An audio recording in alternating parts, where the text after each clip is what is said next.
दर्शन भगवन, झूठे सारे आकर्षण। जग का ये भ्रम देख के टूटा, जग का ये भ्रम देख के टूटा, टूटा मन का दर्पण भगवन। तेरी कृपा से मिला है ये नवजीवन भगवन।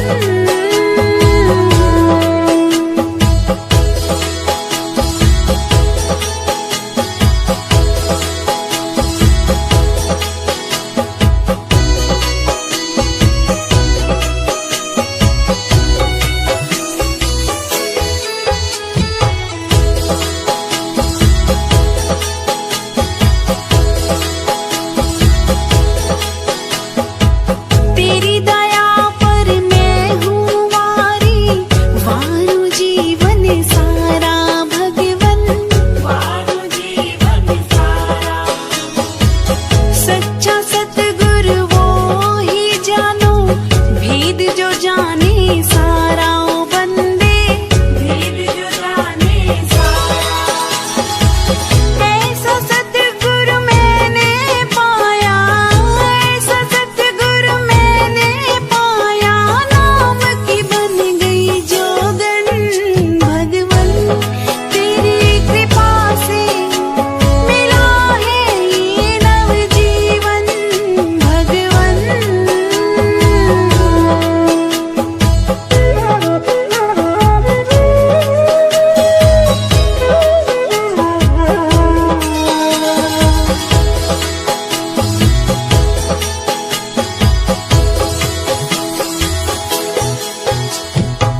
लाज मेरी तेरे हाथ है भगवन, तुम ही से संभालो भगवन, तुम ही से संभालो। दुनिया से मन उब चुका है, अपने चरनी लगा लो भगवन, अपने चरनी लगा लो। तेरा सहारा जो ना मिलता, तेरा सहारा जो ना मिलता, मैं ठोकर खाती आजीवन भगवन। तेरी कृपा से मिला है ये नवजीवन भगवन।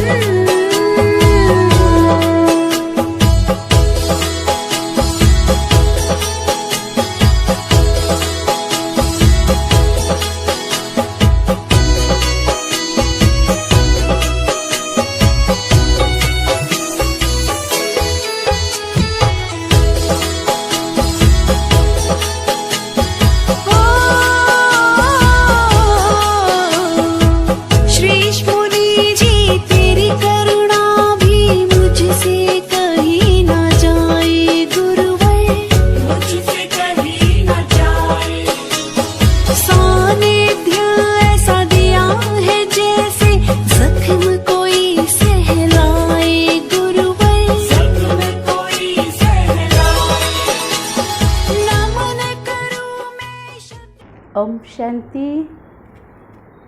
आज आपण मानक सम्मुखरे एक आनंदर लटरी नहीं आसी।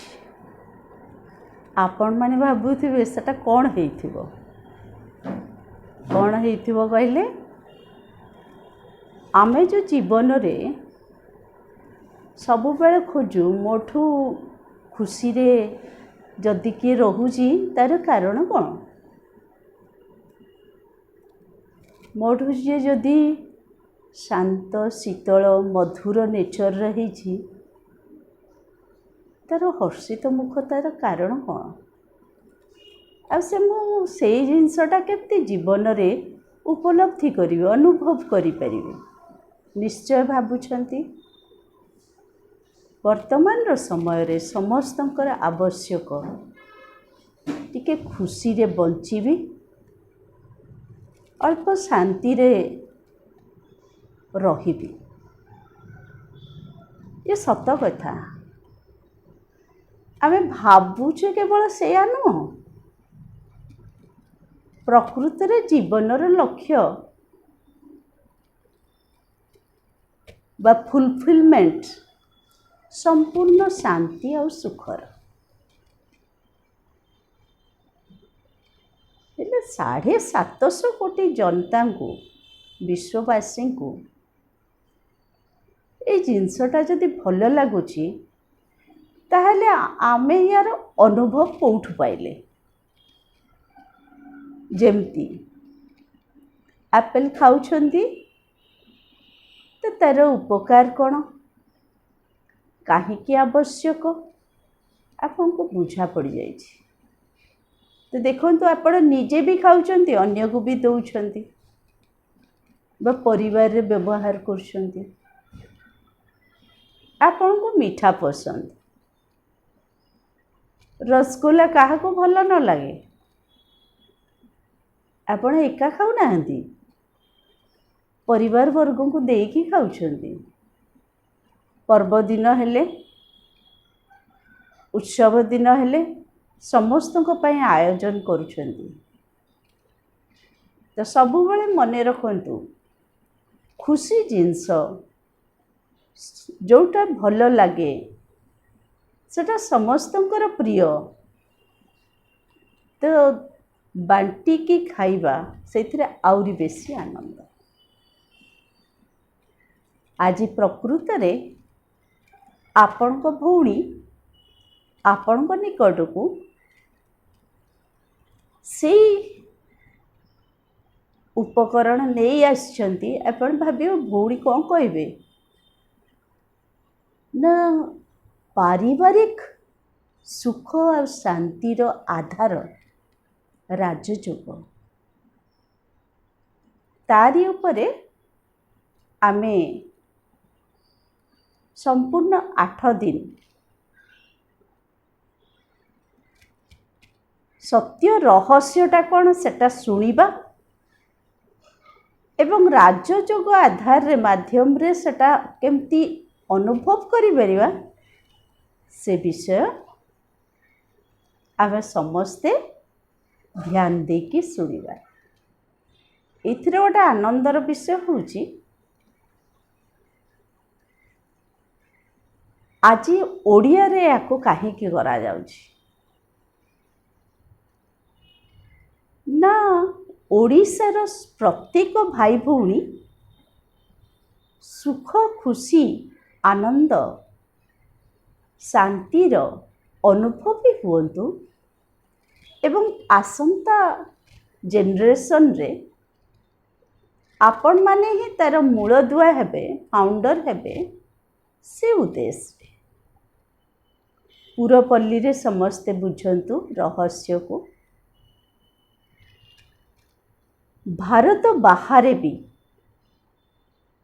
भारतर भिन्न भिन्न राज्य रे भी जो ओडिया भाषी भाई भौणी माने अछंती समस्तंको परिवार वर्ग सुख और शांतिर अनुभव करंतु। ठीक ना। तो आमे आज बुझीबा को चेष्टा करिबा जे शांति कौन।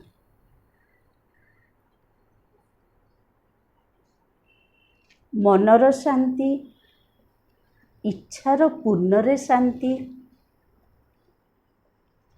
कौनसी नवीनता बा परिवर्तन रे शांति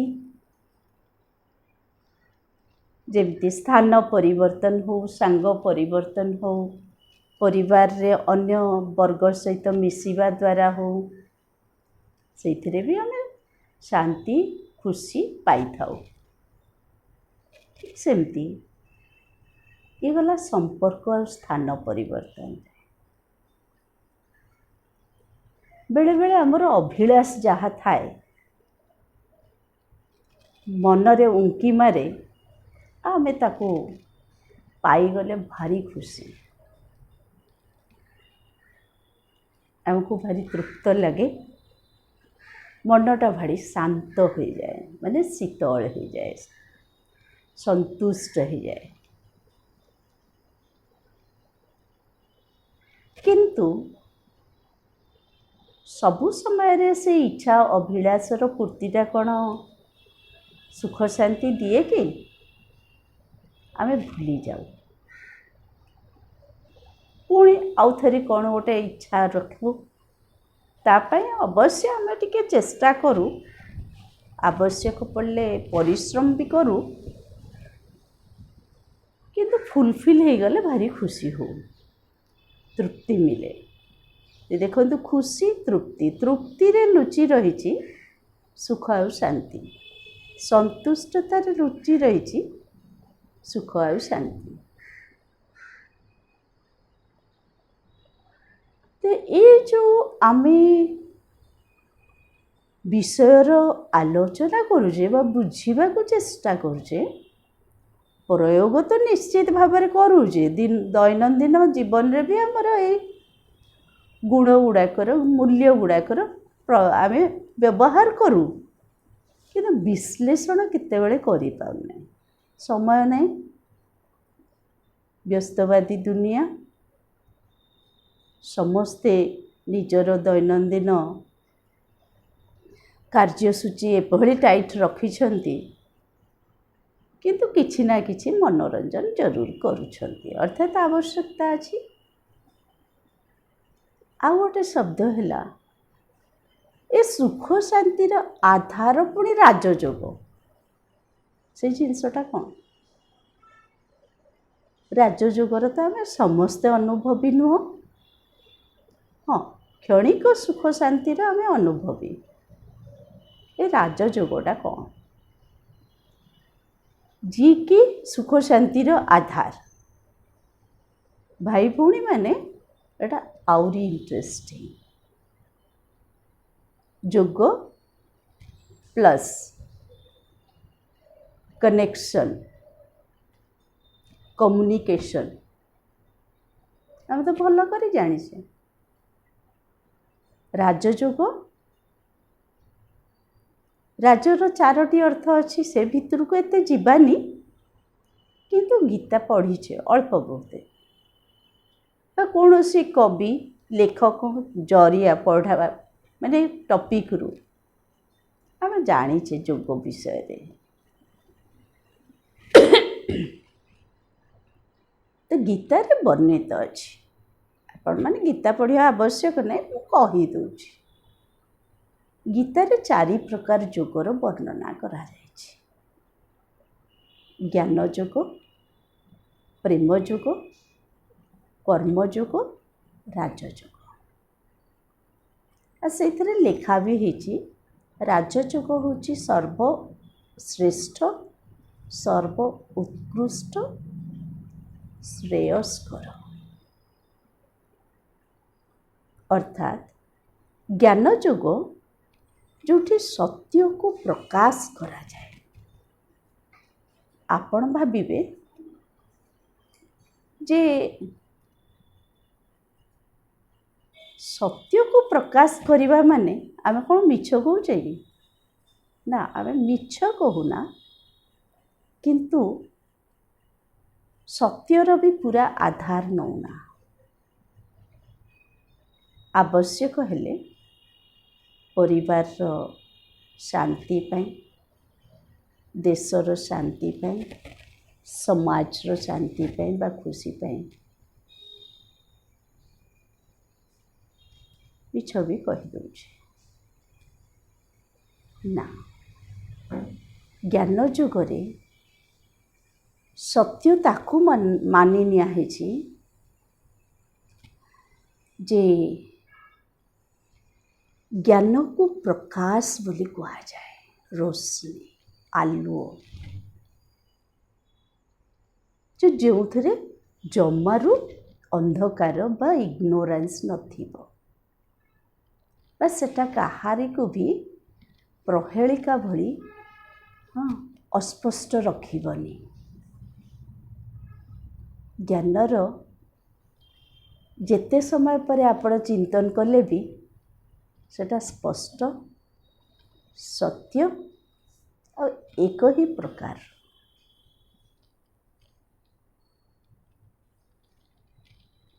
आउ प्रत्येक मनुष्य भितरे तार आचरण व्यवहार जहाँ भी हो ସତ୍ୟ ଚେତନା ପାଇଲେ ସେ ଆଗ୍ରହୀ ହୁଏ। ତାକୁ ଲାଗେ ଯେମିତି ବର୍ତ୍ତମାନ ସମୟଟାରେ ମୁଁ କେତେ ଧନ୍ୟ, ମୁଁ କେତେ ଉଚ୍ଚ କୋଟିରର, ମୁଁ କେତେ ସମସ୍ତ ଅର୍ଥାତ୍ କଲ୍ୟାଣ ପାଇଁ ସମାଜ ପାଇଁ କଲ୍ୟାଣକାରୀ। ସାଧାରଣ ଭାଷାରେ ଅନ୍ଧଟେ ଯାଉଛି, ତାକୁ ରାସ୍ତା କ୍ରସ୍ କରିବା ଅଛି। ଆପଣ ହାତଟା ଧରିକି ତାକୁ ରାସ୍ତା ପାର କରାଇ ଦେଇଛନ୍ତି। ଆପଣଙ୍କୁ ସେ ସମୟଟା କେମିତି ଲାଗିଲା? ଗୋଟେ 2 ମିନିଟ୍ କି 1 ମିନିଟ୍ ଲାଗିଥିବ, କିନ୍ତୁ ଆପଣଙ୍କ ଫିଲିଂ କ'ଣ, ଅନୁଭବ କ'ଣ?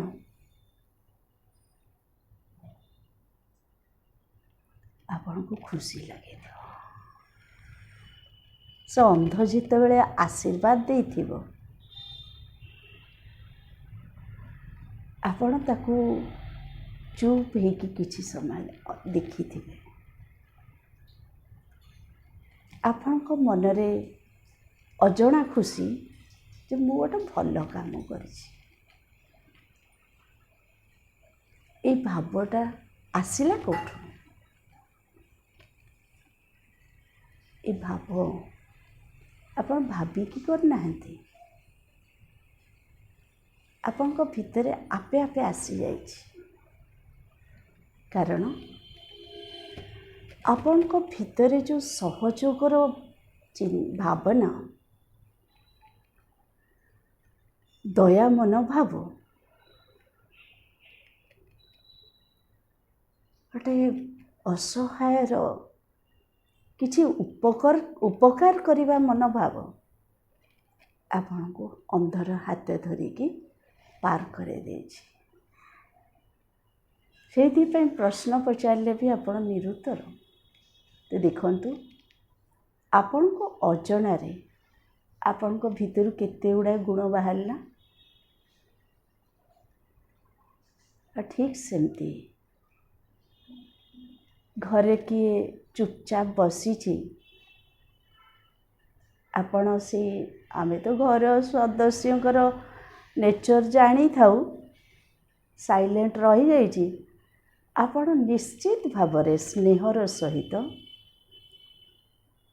ଯୁକ୍ତିଯୁକ୍ତ ହେଇକି ତା ମୁଖରେ ହସ ଆସିବା ପର୍ଯ୍ୟନ୍ତ ସହଯୋଗୀ ହେବା ପାଇଁ ଚେଷ୍ଟା କରିବେ। ଠିକ୍ ନା? ସତ ନା? କାହିଁକି ନା ଆପଣଙ୍କ ଭିତରେ ଯେଉଁ ସ୍ୱଭାବ ରହିଲା, ଅନ୍ୟର ଦୁଃଖ ଦେଖିପାରିବେନି। ଅନ୍ୟ ଅଶାନ୍ତ ହେଲେ ନିଜର ସହଯୋଗ ପ୍ରବୃତ୍ତି, ସ୍ନେହ ଦେବା ପ୍ରବୃତ୍ତି, ଗାଇଡ଼ କରିବା ପ୍ରବୃତ୍ତି, এটা ଆପଣଙ୍କୁ ସ୍ୱତଃପ୍ରବୃତ୍ତ ଭାବରେ ଆଗକୁ ନେଉଛି। ଏଗୁଡ଼ା ଆସିଲା କେଉଁଠୁ? ମୁଁ ଯେଉଁ କହିଲି ମନର ଭାବନା, ଚୁପଚାପ ରହିକି ସେବାର ଚିନ୍ତାଧାରା, ସହଯୋଗର ବୃତ୍ତି, ଏଗୁଡ଼ାକ କ'ଣ? ଆପଣଙ୍କ ସଂକଳ୍ପରେ ବାରମ୍ବାର ଯେଉଁ ଆପଣ ଆଗରୁ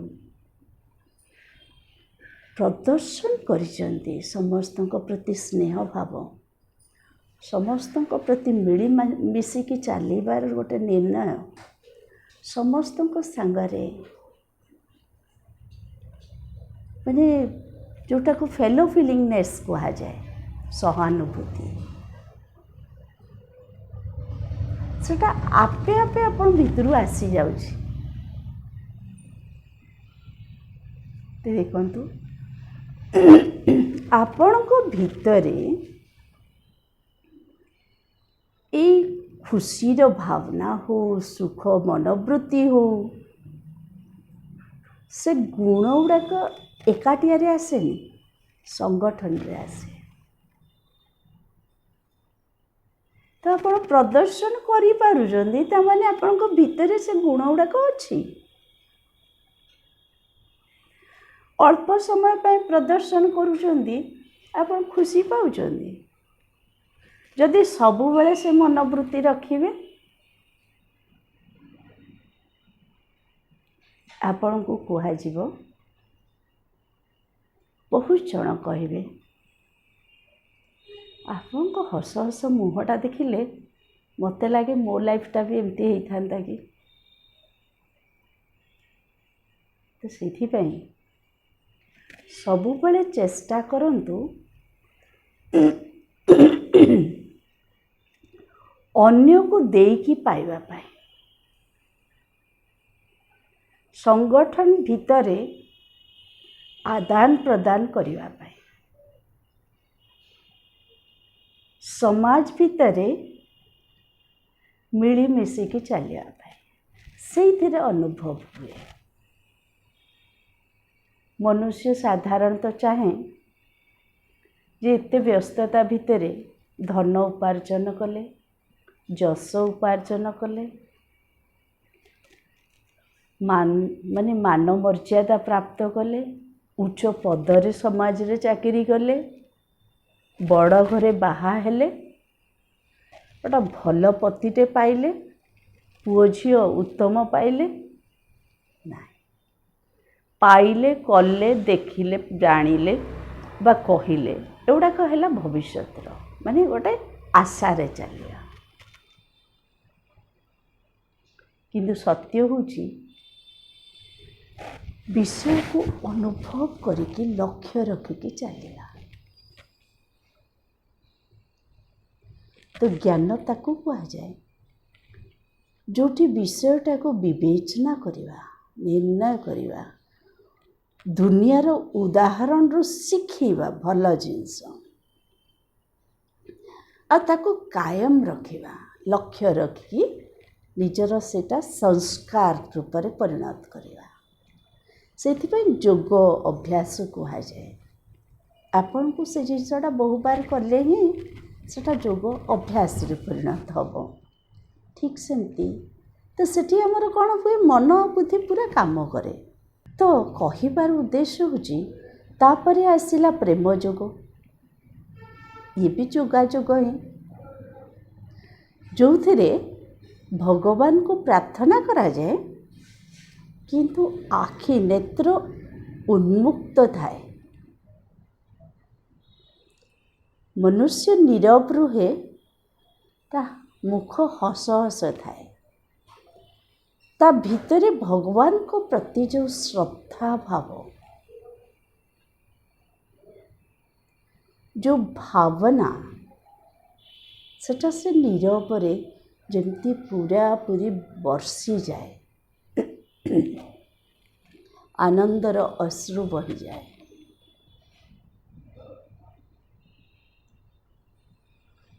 सेमती कर्मयोग,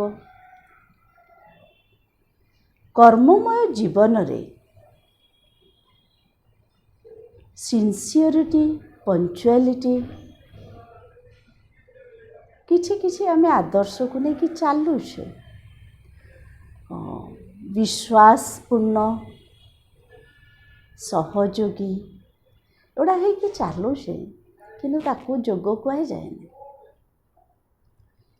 ईश्वर को प्रति से भाव मुझे प्रार्थना कि योग अभ्यास करूजी नियम रे से समय को विनियोग करी जो थे मोर मन बुद्धि पूरा समर्पण हो।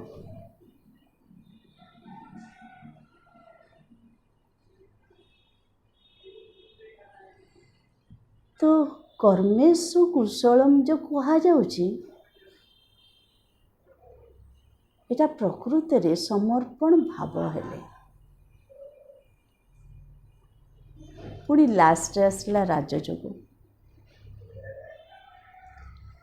राजयोग रे आपण को ये जो मु कहले ज्ञान योग, प्रेम योग और कर्म योग ये सब गुड़ाक एकालके आसे। तो राजर अर्थ होची श्रेष्ठ योग। तो राजयोग आज मु कहीं कहवाक बसची ନା ଏଟା ନିଜେ ଭଗବାନ ଶିଖଉଛନ୍ତି। ମୁଁ ମୋର 40 ବର୍ଷ ଭିତରେ ଯାହା ଶିଖିଲି, ଅନୁଭବ ପାଇଲି, ଅନୁପ୍ରାଣିତ ହେଲି, ଅନ୍ୟମାନଙ୍କ ମୁଖରେ ଜୀବନର ସୁଖ ଶାନ୍ତିର ହସ ଦେଖି ଉପକୃତ ହେଲି, ଆହୁରି ଏକ୍ସପିରିଏନ୍ସଡ୍ ହେଲି, ସେଟା ଆଜି ଏହି ସାଇନ୍ସର ସାଧନ ଦ୍ୱାରା ଅନଲାଇନ୍ ଆପଣମାନଙ୍କ ପର୍ଯ୍ୟନ୍ତ ପହଞ୍ଚାଇବା ପାଇଁ ଆସିଛି। କହିବାର ତାତ୍ପର୍ଯ୍ୟ ହେଉଛି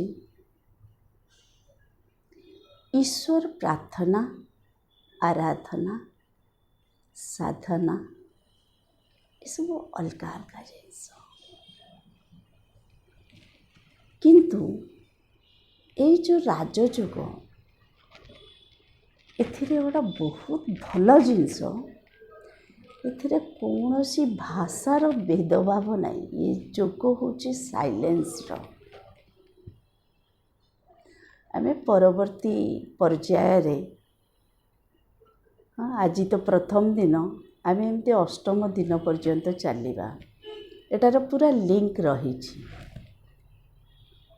ଆହୁରି ସ୍ପଷ୍ଟ ହେଇକା ଯିବା। ତ ଏଇ ଯେଉଁ ଜିନିଷଟା ଆମେ କିଛି ସତ୍ୟକୁ ଜାଣିପାରିଲେ,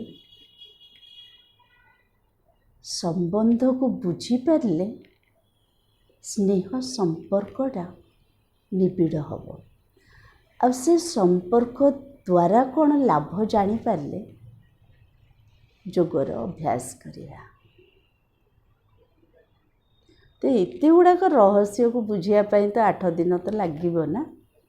ଦେଖନ୍ତୁ, ସାଧାରଣତଃ 7 ଖଣ୍ଡ ରାମାୟଣ ହଉ, 18 ଖଣ୍ଡ ମହାଭାରତ ହଉ, 4ଟି ବେଦ ହଉ, 6ଟି ଉପନିଷଦ ହଉ, 750 ପୁରାଣ ହଉ, କିଏ କେଉଁଟା ସେ ରୀତିରେ ବାଇବେଲ ଅଛି, କୋରାନ୍ ଅଛି, ଏସବୁ ରହିଛି। ସେମାନଙ୍କର ସବୁ ଭଲ କଥା, ଗୋଟିଏ ହିଁ ଗ୍ରନ୍ଥ।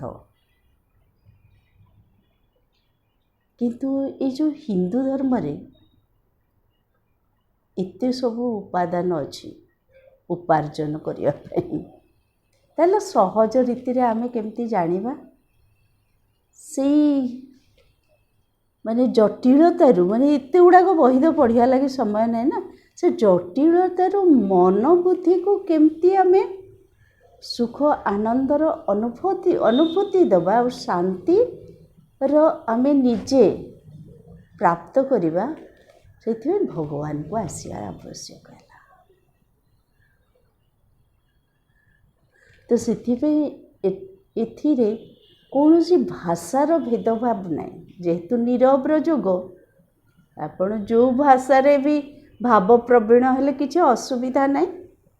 ମୁଁ ତ କହିଲି ଓଡ଼ିଶା ପାଇଁ, ପୁରପଲ୍ଲୀ ପାଇଁ, ଭାରତ ଭିତରେ ଯାହା ବି ଓଡ଼ିଆ ରହିଛନ୍ତି, ଭାରତ ବାହାରେ ଯାହା ବି ଓଡ଼ିଆ ରହିଛନ୍ତି, ସମସ୍ତଙ୍କ ପାଇଁ ଏଇଟା ଉପଯୋଗୀ। ଭାଷାଟା ଓଡ଼ିଆ ଭାଷା, କିନ୍ତୁ ରାଜଯୋଗ ସାରା ବିଶ୍ୱବ୍ୟାପୀ ମନୁଷ୍ୟ ଆତ୍ମାଙ୍କ ପାଇଁ। ଏଥିରେ କୌଣସି ପ୍ରକାର ଧର୍ମ, କି କହିବ ମୁଁ ହିନ୍ଦୁ, ମୁଁ ମୁସଲମାନ, ମୁଁ ଶିଖ, ମୁଁ ଇସାଇ, ଇଏ ହେଉଛି ଗୋଟେ ଶିକ୍ଷା। ଯେମିତି ସ୍କୁଲରେ ପିଲାଟା କାହିଁକି ପଢ଼େ? ମା ବାପା ତ ଏତେ ଶିକ୍ଷିତ, କାହିଁ ପଢ଼ଉଛନ୍ତି? ନା,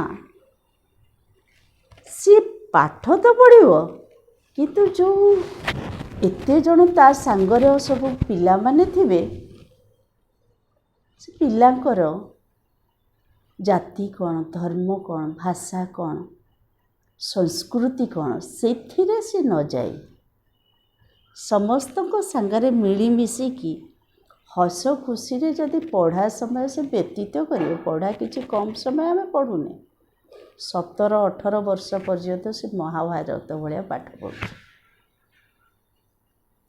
ସେ ଯେତେବେଳେ ସମସ୍ତଙ୍କ ଭିତରେ ପଢ଼ିବ, ତାପରେ ଯେଉଁ ତା'ର ଲାଇଫ୍ ଆରମ୍ଭ ହେବ,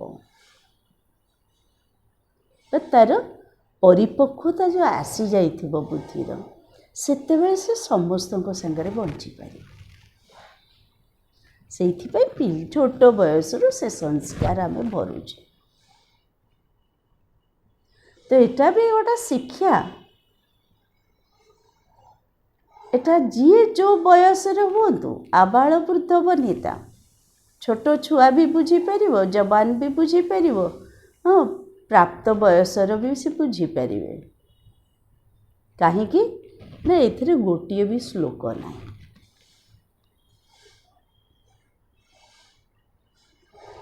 ଏଥିରେ କଥାବାର୍ତ୍ତା ଭଗବାନ ବୁଝାଉଛନ୍ତି ତାଙ୍କର ରଚନା ସନ୍ତାନମାନଙ୍କୁ।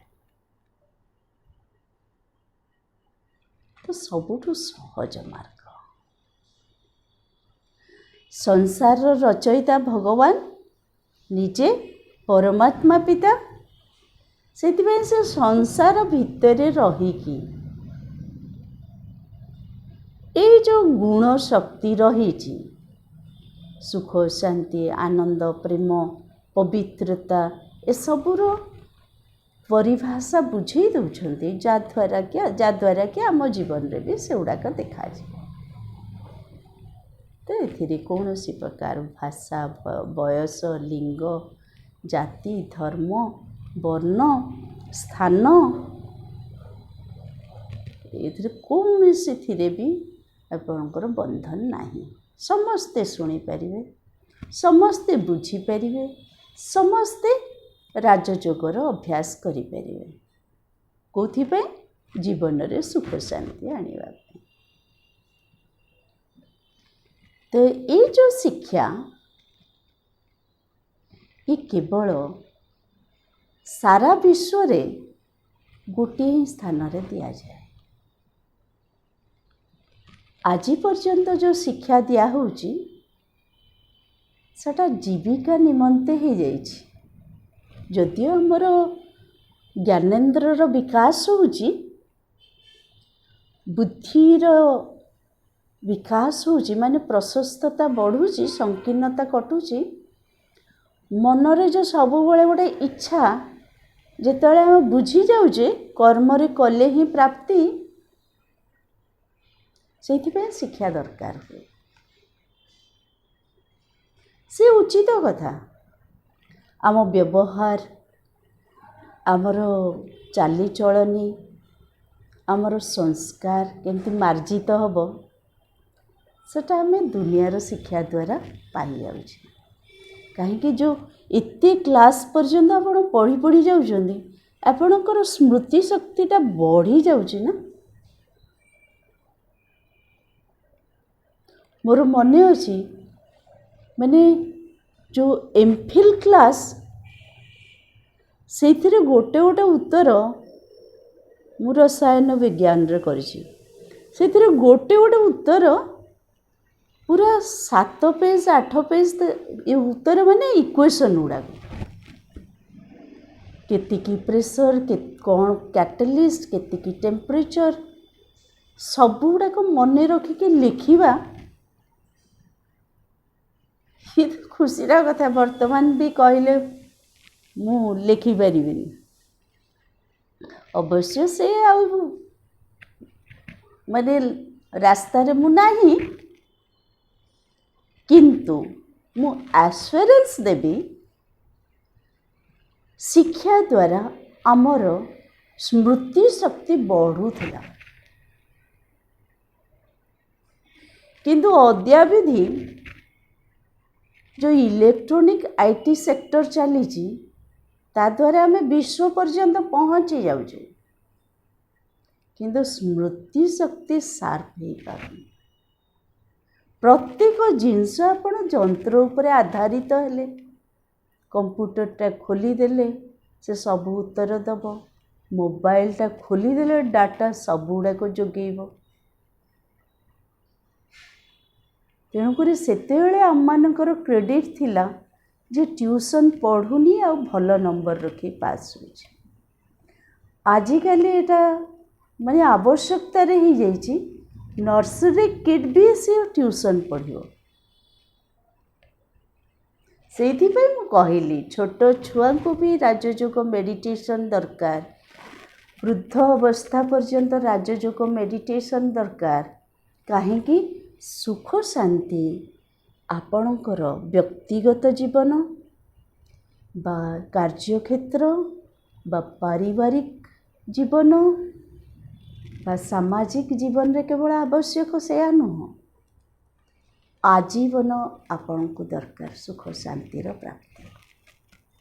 ତ ଏଇ ଯେଉଁ ଆଜୀବନର ପ୍ରାପ୍ତି, ଏ ଯେଉଁ ଶବ୍ଦ ଲାଗୁଛି, ଏଟା କେବଳ ରାଜଯୋଗ ଦେଇପାରିବ। ତ ସେଇଥିପାଇଁ ମୁଁ କହିବି ଯେ ଆମେ ପାଠ ପଢ଼ିଲେ, ଚାକିରି କଲେ, ଉଚ୍ଚ ପଦସ୍ଥ ହେଲେ, ରେସ୍ପନ୍ସିବିଲିଟିସ୍ ବଢ଼ିଲା, କିନ୍ତୁ ସବୁଥିର ମୂଳରେ ରହିଲା ଆପଣ ଯାହା କରିବେ ତାର ଚାର୍ଜେସ୍ ନେଇକି କରୁଛନ୍ତି, ସ୍ୟାଲେରୀ ମିଳୁଛି ଆପଣଙ୍କୁ, ଆପଣ ମାପି ପକାଉଛନ୍ତି ମୁଁ ଏତିକି ପାଠ ପଢ଼ିଛି, ଏଇ ଜିନିଷଟା ଫ୍ୟାକ୍ଟ୍ରିକୁ ଦେଉଛି କି ଇନଷ୍ଟିଚ୍ୟୁଟ୍କୁ ଦେଉଛି କି ଚାକିରିରେ ଦେଉଛି, ମୋର ଏତିକି ଦରମା ହେବା ଦରକାର। ତ ତା ଦ୍ୱାରା ଜ୍ଞାନଟା କମିଯାଏ। କିନ୍ତୁ ଏଇ ଯେଉଁ ରାଜଯୋଗ ଶିକ୍ଷା ପରମାତ୍ମା ପିତା ଶିଖାଉଛନ୍ତି, ୟା ଦ୍ୱାରା ଜୀବନ ନିର୍ବାହ ହୁଏ। ସେଟା ଜୀବିକା ନିମିତ୍ତ ବଞ୍ଚିବା ପାଇଁ ସେଟା ବି ଆବଶ୍ୟକ, କିନ୍ତୁ ଅତି ଇଚ୍ଛା ରଖିକି ଯେଉଁ ଆଜିକାଲି ସବୁ ଅଘଟଣ ହେଉଛି, ସେଟା ହିଁ ଅଶାନ୍ତିର କାରଣ ହେଉଛି। କିନ୍ତୁ ରାଜଯୋଗ ସେଥିରେ ସାଟିସ୍ଫ୍ୟାକ୍ସନ୍ ଆଣିବ।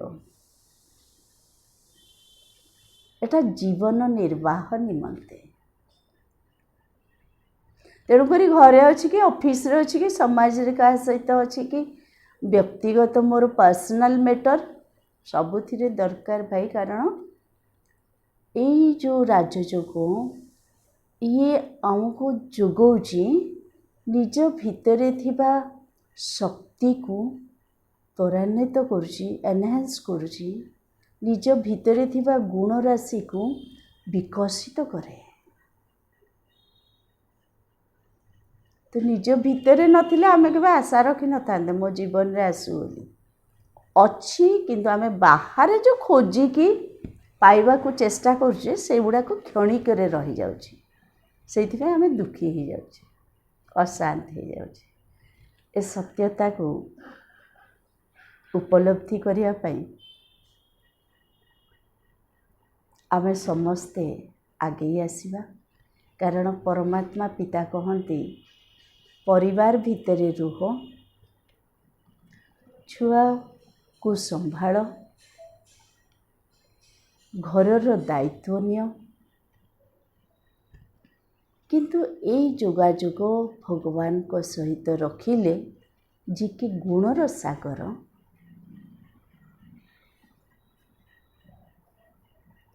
ତମେ ଏମିତି ଉପାଦାନ ପାଇବ, ଏମିତି ମାନେ ପ୍ରଜ୍ଞା ପ୍ରାପ୍ତ କରିବ, ଯଦ୍ୱାରା ତମେ ଜାଣିପାରିବ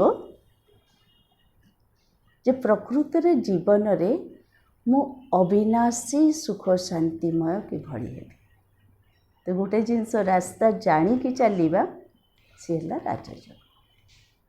ସେଇଥିପାଇଁ କୁହାଗଲା ଶ୍ରେଷ୍ଠ ଯୋଗାଯୋଗ। ଜାଣିକି କଥା ଯେ ମୁଁ କହିଲି, ମୁଁ ଶୁଣେଇ ଦେଉଛି, ଗୋଟେ ଛୋଟ ଗଳ୍ପଟେ କହିବି। ଏଟା ନିରାଟ ସତ କଥା। ଗ୍ୱାଲିୟର ରାଣୀ ଟ୍ରେନ ଯୋଗେ ଯାତ୍ରା କରୁଥିଲେ। ଷ୍ଟେସନ ଆସିଲା, ରାଣୀଙ୍କୁ ଗରମ ପାଣି ଅଳ୍ପ ଦରକାର ଥିଲା। ଆପଣ ତ ଜାଣିଛନ୍ତି ପ୍ଲାଟଫର୍ମ ଉପରେ କେତେ ଛୋଟ ଛୋଟ ସବୁ ଭାଇ ଭଉଣୀମାନେ ବୁଲୁଥାନ୍ତି, ଯାହାକୁ ଯାହା ଦରକାର ସଙ୍ଗେ ସଙ୍ଗେ ଯୋଗାଇ ଦିଅନ୍ତି, ସେମାନଙ୍କୁ ଟିକେ ବକ୍ସିସ୍ ମିଳିଯାଏ, ଖୁସି ହେଇଯାଆନ୍ତି। ତ ସେମିତି ସେ ଯେତେବେଳେ ପ୍ରକାଶ କଲେ ରାଣୀ ଯେ ମୋ ପାଇଁ ଟିକେ ଗରମ ପାଣି ଆଣିଦିଅ, ତ ଛୋଟ ଛୁଆଟା 10-12 ବର୍ଷର, ସେ ଦୌଡ଼ିକି ଯାଇକି ଗରମ ପାଣି ଆଣିକି ଦେଲା। से पानी देई देइछि ट्रेन छाड़िबा उपरे। तो रानी संगे संगे ता हाथ को बक्सीस देकी कहउछंदी जे बाप याकू बिक्री करिबुनी। ट्रेन चली गला। 12 वर्षर छुआ तार केते बुद्धि, तथापि से शब्द से मने रखिछि याकू बिक्री करिबनी। अभी आपण चिंता करंतु गोटे गरीब पिला से जहाँ बक्सीस पाइब से सी चलो कि माँ बापा थे कि छोट भाई भौणी थे जहाँ भी प्रतिदिन गुजारा सेटा सी देखला गोटे साइनिंग जिनस सी जाइकी गोटे सुनारी पाखरे पहुँचला। बणिया पहुँचिकी देखला जिनसटा कौन। तो सी भी से भली कहला याकू बिक्री करनी, जदि कर मत ही दियो मु तुमको 100 टंका देवी।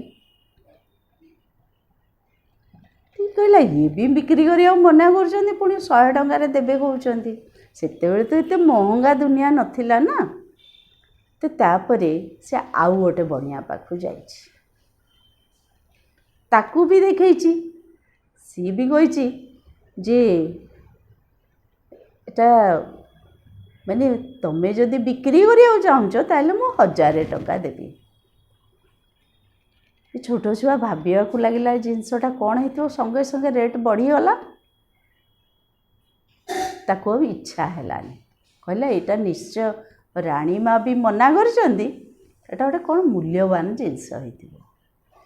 तो जिनस होइथिबो मूल्यवान रानी मांकर कथा, सुनारीर प्रैक्टिकल कथा। तो छुआर बुद्धिर विकास है, से चिंतन करने को लगिला। और से जो चिंतन करिकी बुद्धि को विकसित करिछि सी ही घनश्याम दास बिरला। देखंतु टाटा बिरला समस्ते जानिचंदी, भारतर फेमस इंडस्ट्रियलिस्ट, धनरे भरपूर। तो आज से घनश्याम दास बिरला रास्तार भिखारी से हीरा खंडक नहीं कि बुद्धि प्रयोग द्वारा। तो मोर कहवा उद्देश्य आम जीवन केते मूल्यवान आमे न बुझिबा जाए आमे ताको प्रयोग रे आनी परिबानी। आ निज भितर ही एते ह्यूमन रिसोर्सेस रही, संपत्ति रही, सेटा न जानिबा तो सेटा भी आमर अज्ञता, ताको भी जानिया दरकार जीवन को सुख शांतिमय करने को। तो मु भावुची आपण माने बुझी पारुथिबे जे ए विषयटा राजयोग जीवन रो सुख शांति पई आमे समस्ते ध्यान देकी सुनिबा दरकार। तो कहूली जेटा विश्व रे गोटे स्थान रे ही मिले, सेटा होची प्रजापिता ब्रह्मा कुमारी ईश्वरीय विश्वविद्यालय, जार अंतरराष्ट्रीय मुख्यालय भारत रे राजस्थान रो आबू पर्वत ठारे। किंतु एई जिनस को परिवार भितरे आनिबा पई बिना मूल्य रे सारा भारत तो कौन, भारत बाहर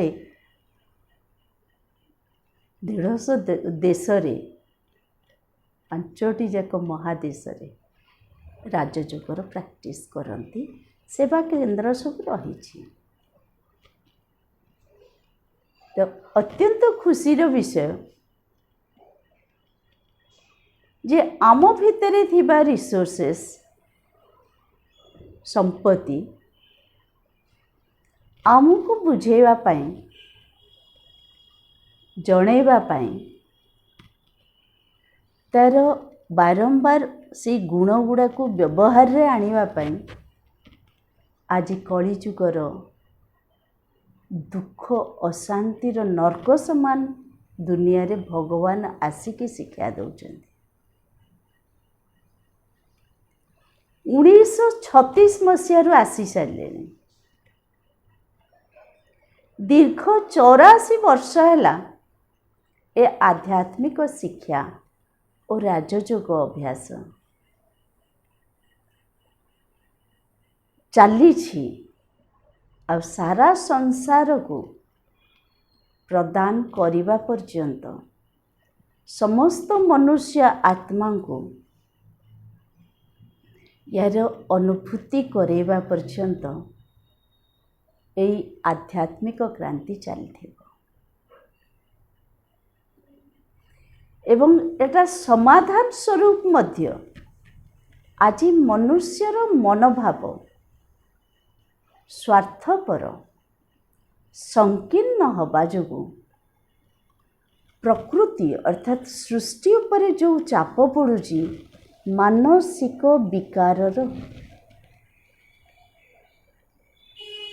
ଚାପ ପଡ଼ିବା ଯୋଗୁଁ 5ଟି ଯାକ ପ୍ରକୃତି ଯେଉଁ ଆଲୋଡ଼ନ ବିଲୋଡ଼ନରେ ଅଛନ୍ତି। କେଉଁ ମୁହୂର୍ତ୍ତରେ କ'ଣ ଘଟି ଯାଉଛି କେହି ବି ଜାଣିପାରୁନାହାନ୍ତି। କିନ୍ତୁ ତା'ର ମୂଳ କାରଣ ହେଲା ମନୁଷ୍ୟ ଆତ୍ମା ଯେଉଁ ସବୁଠୁ ଶ୍ରେଷ୍ଠ ପ୍ରାଣୀ ଏ ଜଗତର, ତା'ର ମନର ବୃତ୍ତି ବା ସ୍ଥିତି ବାଲାନ୍ସଡ ନୁହେଁ। ପ୍ରତ୍ୟେକ ପାଖରେ ଚିନ୍ତାରୁ ଜାତ ଟେନସନ୍, ଡିପ୍ରେସନ୍, କେତେ ଯେ ପଶୁ ପ୍ରକୃତି, କେତେ ଯେ ଅମଣିଷ ପଣିଆ ସଂସାରକୁ ଭାରାକ୍ରାନ୍ତ କରିଦେଇଛି।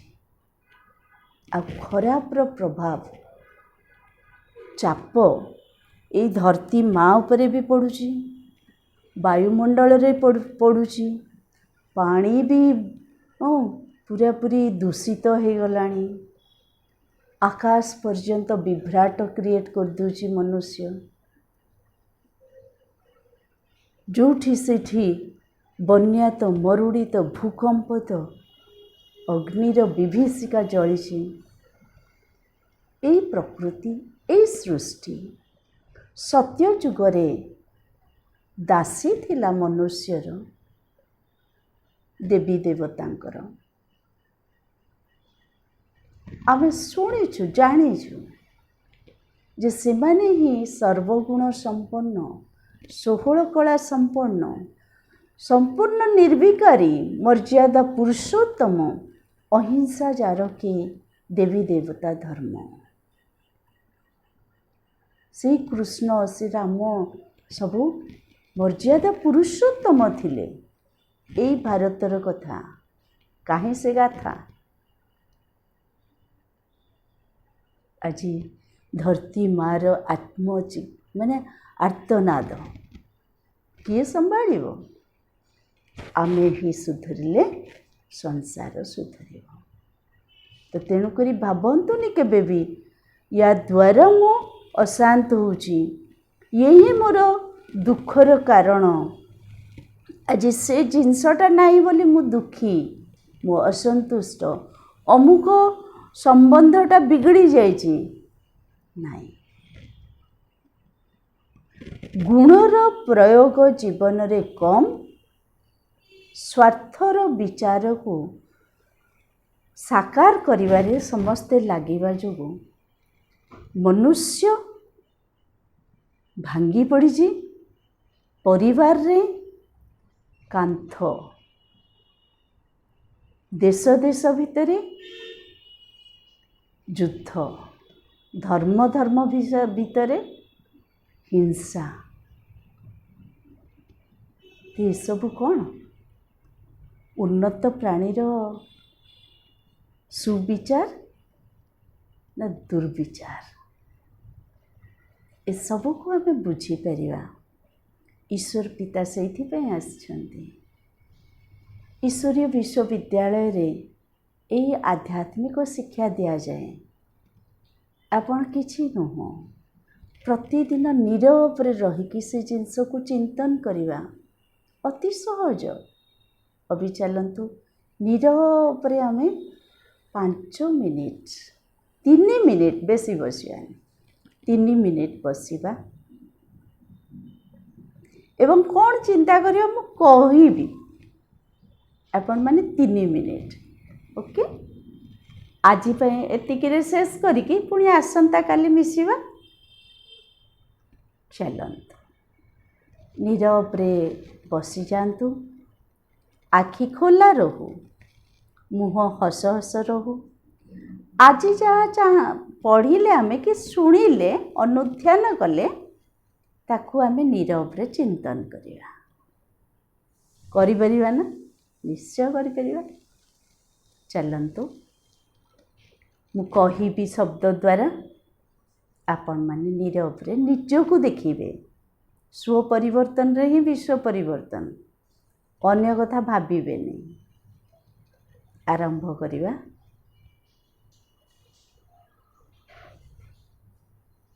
ओम शांति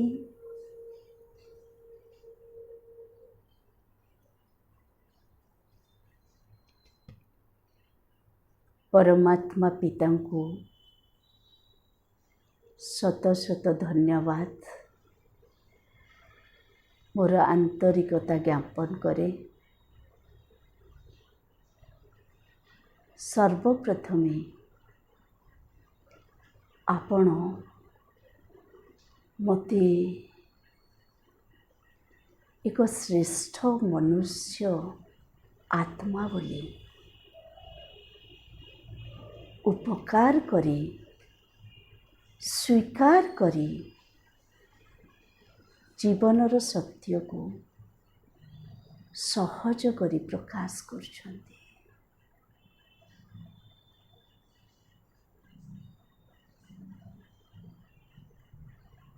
आपणकर आजिर शिक्षा जहा हो भौणी को द्वारा में शुणुचु किंतु आपण ही तो देइछन्ति ना जे सुख शांति बाहर मिलेनी निज भितरे भरी हेकि अछि मु जेहेतु सुख शांति प्रेमर सागर परमात्मा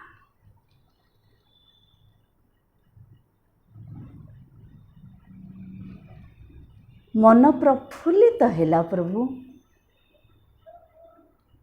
आपण जो ए सत्यतार अनुभव कराउछन्ति जे साधारण जीवन यापन स्थल रे भी निजर गुण राशि को आमे जीवन रे व्यवहार रे आनिले बहु जनक भितरे मध्य से गुणर विकास हब ये तो बहुत परोपकारी विषय आपण जनइले जो समय भी खर्च हबनी धन भी खर्च हेब नाही एवं शक्ति भी अपचय हब नाही खुशी देले खुशी पाइबो शांत रहीकि शांतिर विनिमय कले अन्य को शांति मिलिबो निजे भी शांति पाई परिबो बहुत सुंदर विचार देकी ए गोटे घंटा भितरे मो मन को शांत आ जीवन को संतुष्ट कर देइछन्ति प्रभु परमात्मा पिता ए 3 मिनिट आपण को ध्यान रे रही मु आसंता काली पर्यंत यार अभ्यास करुथबे ए आनंद प्राप्त करुथबे यही परमानंद यही खुशी इथरे की चिरंतन शांति ओम शांति।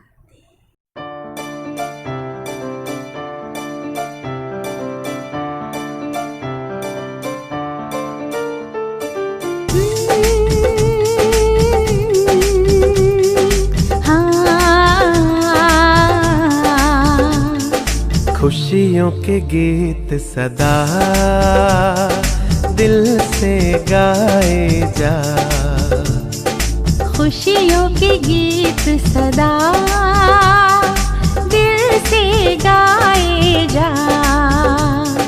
मुश्किलों में भी सदा तू मुस्कुराए जा। खुद पे भरोसा कर, खुदा पे यकीन।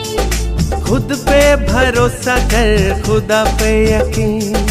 कदमों में कामयाबी तू झुकाए जा। खुशियों के गीत सदा दिल से गाए जा। मुश्किलों में भी सदा तू मुस्कुराए जा। खुशियों के गीत सदा दिल से गाए जा। खुशियों के गीत सदा दिल से गाए जा।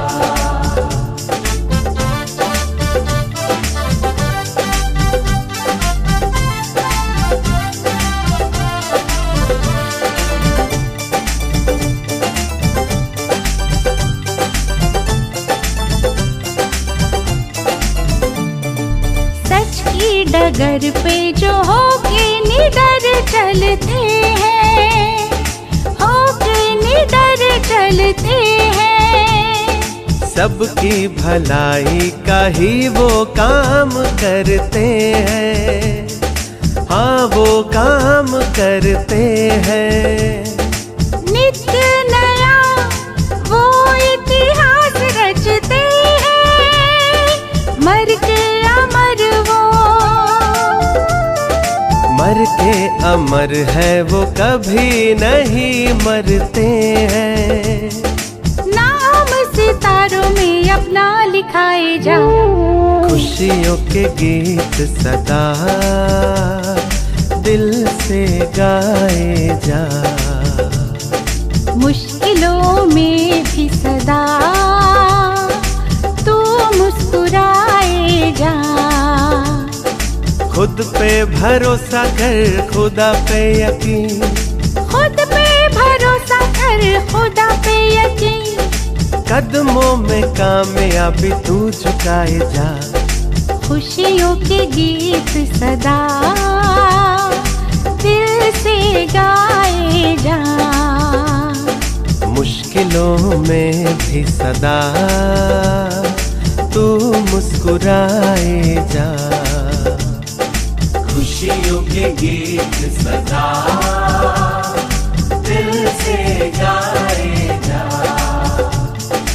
खुशियों के गीत सदा दिल से गाए जा।